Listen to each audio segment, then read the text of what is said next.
and went around last night to complete those conditions. She comes in as the 13th horse, so there will be no emergency. It'll be a field of 13 over 2,680 metres for the Trotting Championship.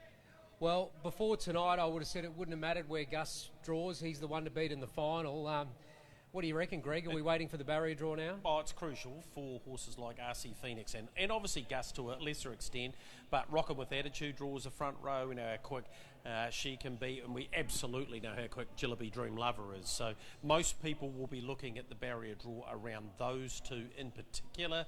RC Phoenix obviously led the grand final last year over the longer journey, dominated from the top end, and he was too strong, and we saw what he can do once he finds the front as he did tonight. He is an incredibly hard horse to get past. I know you're a Queenslander, Ryan, but adopted Victorian now. The Vics have come to play, and they've 6 or 7 in the final there. Yeah, 6 I think. It's an incredible effort by the Victorians, highlighted by obviously the performance of Chris Finocchio. And just on that, if you would have said to me 2 months ago, how do you think RC Phoenix will go for the Inter-Dominion this year, I would have said he'll be lucky to make it the way he's racing. Got Feelings, was trotting terribly and breaking in his races before he came to Queensland, and here he's come out and he's the points leaderboard. It's quite extraordinary, the sense of timing in preparing a horse for an Inter-Dominion series. There's always a great story, or 2 or 3 or 4. The great story for me is Mufasa Metro here. Probably before tonight we're thinking maybe, he was at the back end of his career, and into the Dominion Championship final for him again this time round might have been beyond him. But he's there. He's there again, and that's a tremendous effort by him as well.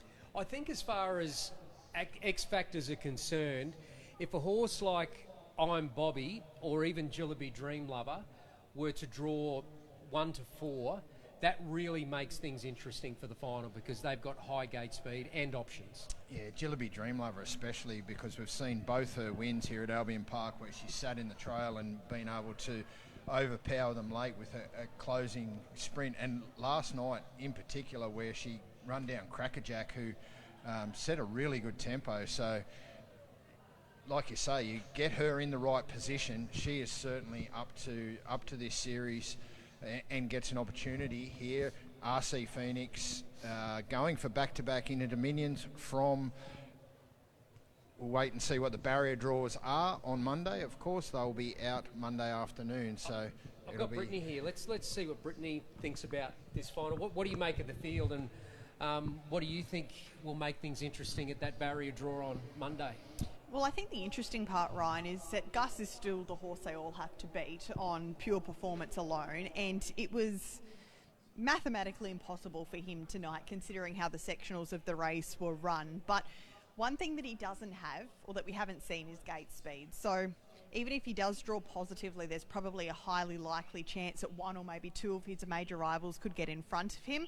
And if he draws poorly, then he's going to have to do a lot of work, and that means that probably 1 or 2 of his major rivals have drawn better than him. So I think this is a really even series all of a sudden. The 2,600 metres makes things interesting. We know that suits RC Phoenix. I think we know that suits Love Me Too. He's a great staying type.